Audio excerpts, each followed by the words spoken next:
HIV kit ni adalah untuk mengesan HIV antibody, bukan untuk mengesan HIV antigen. Kit ni kit yang dibekalkan, barang-barang yang dibekalkan dalam kit ni adalah kaset, dropper,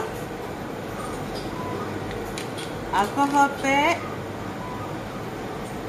buffer dan juga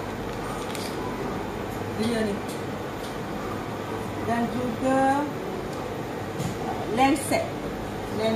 Okey. Ada 3 jenis darah yang boleh digunakan untuk mengesan ujian HIV ini. 1 serum, stop dulu, plasma tak ambil, 3. Ada 3 jenis darah yang boleh kita gunakan untuk mengesan kehadiran antibody HIV ini.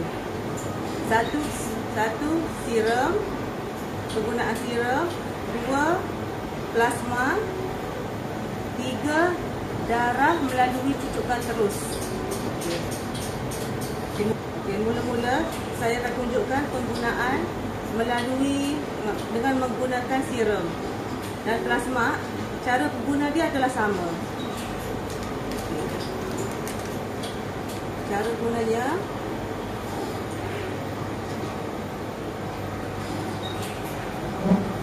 gunakan drop yang dibekalkan sebanyak 1 titik, lebih kurang 25 microliter. Okey, titik dalam well, dalam bekas yang bertanda S. Okey. Seterusnya, titik buffer juga sebanyak 1 titik.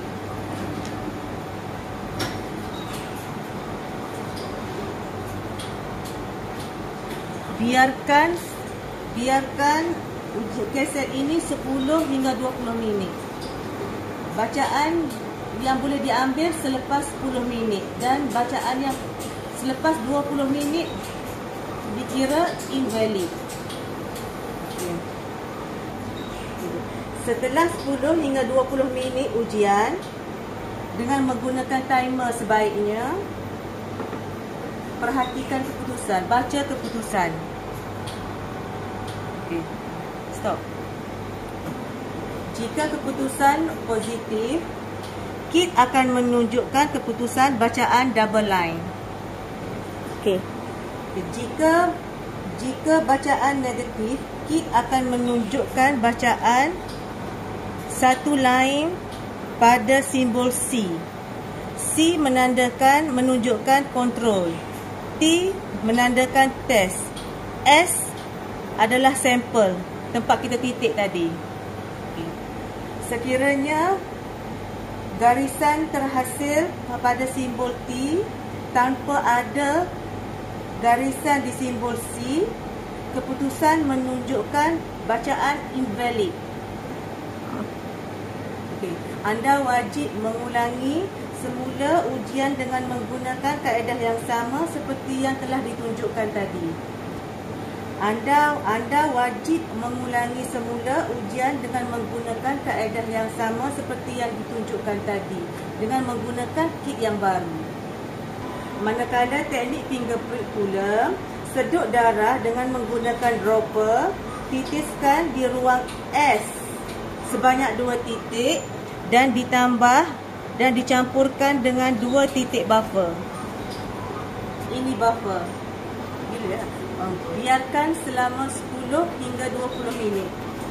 Cara bacaan keputusan ujian melalui fingerprint adalah sama seperti kaedah yang diguna pakai untuk serum dan juga plasma. Saya harap dengan penerangan ini dapat memberikan kefahaman yang baik kepada anda semua. Terima kasih.